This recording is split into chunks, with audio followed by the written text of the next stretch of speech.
Liwliwa, Zambales Vlog. Hi guys, this is CJ at ito ang aming travel papuntang Liwliwa. So yan guys, nag-outfit check na tayo dito. Pasensya na sa mga sampay. So yan yung ating outfit papuntang Liwliwa. So let's go! So dito guys, paalis na kami. So bali manggagaling kami ng Bulacan. Pupunta muna kami sa Caloocan, sa Monumento.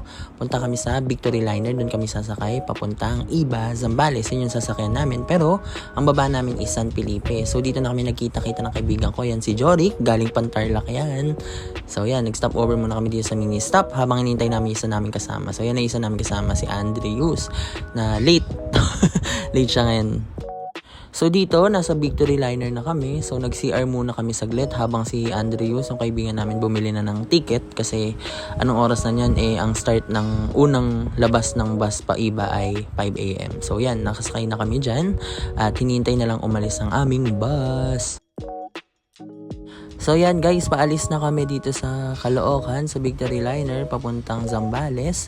Nagsuot na ako ng headphone kasi matagal-tagal yung biyahe natin dahil maraming stopover. Umalis yung bus ng hindi puno. So normally, talagang pupunin yan along the way. So yan, umalis na kami. At ito ang aming first stopover sa Dau. Maraming sumakay dyan, marami ring bumaba. Saglitan lang yan.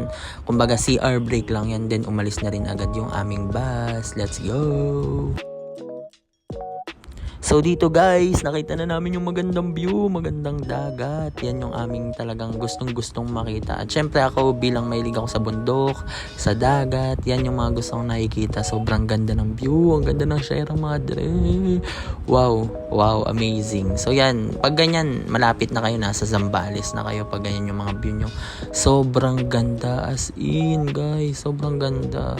Promise, hindi kayo mababagot sa oras ng biyahe. So yan guys, pag nakita nyo na to, yung natuto yung tubig na yan, parang disyerto. Yan, malapit na kayo sa San Felipe, sa may Liwliwa, yung ating destination. Sobrang ganda talaga doon. As in, parang LU na yung datingan ng Liwliwa. So dito bumaba na kami. Ito yung bababaan natin, yung San Felipe Public Market. So dyan tayo bababa. So namili lang kami ng konti at hinintay namin mga kaibigan namin. At sasakay na rin kami niyan papuntang Liwliwa kasi magta-tricycle pa. Nandun lang din naman yung pilahan guys. So sasakay na kayo ng tricycle and then yun, ang bayad namin sa tricycle is 40 each. So dalawa-dalawa. So 80 bali yung isang ride papuntang Liwliwa. So bago kayo makapasok ng Liwliwa nga pala guys, no, magbabayad din po pala kayo sa kanilang environmental fee. Murang-mura lang naman yung babayaran nyo. 50 pesos lang naman yung kailang environmental fee. So, dalawa kami dyan. 100 yung binayaran namin. So, bago kami maghanap-hanap ng aming tutuluyan, kumain muna kami dito sa kainan. Malapit lang to sa Kwentong Dagat kung saan kami tutuloy. Bago lang to, 2 weeks ago lang siya bago mag-open. Masarap yung kanilang luto doon. So dito naghahanap na kami ng transient kasi walk-in lang kami, hindi kami nag-book in advance kaya pahirapan din. Pero maganda kasi makikita niyo yung iba't ibang design ng mga transient nila dito or yung hotel. Yung iba classic lang, yung iba talagang aesthetic yung design. Hindi naman kayo maliligaw dito kasi marami kayong pagpipili ang transient dito. So yan, naglilibot na kami, naghahanap, nagka-canvas kung ano yung mas mura, mas maganda, tsaka yung talagang maganda sa picture pang Instagram aesthetic. So yan. Twerk muna, point. Dito, naghanap-hanap pa kami ng pwede namin pag-stayan kasi wala pa kaming mapili nung moment na to.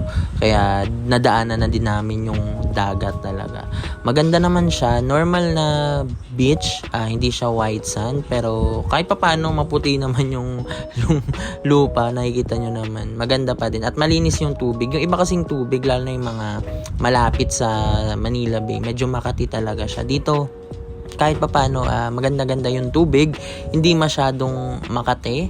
Actually, hindi talaga siya makate. Okay na okay siya paliguan.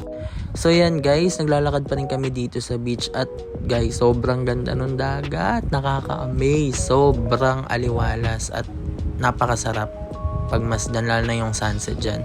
So dito na kami nakapaghanap ng pag-i-stayan, which is yung Kwentong Dagat. Sobrang ganda, sobrang aesthetic, sobrang panalo guys. Mura lang din kasi for how many packs, ganun lang yung ano namin binayaran namin. So sobrang ganda guys, must try dito sa Kwentong Dagat. Ayan, so papakita ko sa inyo kung ano yung itsura ng Kwentong Dagat guys. Ayan.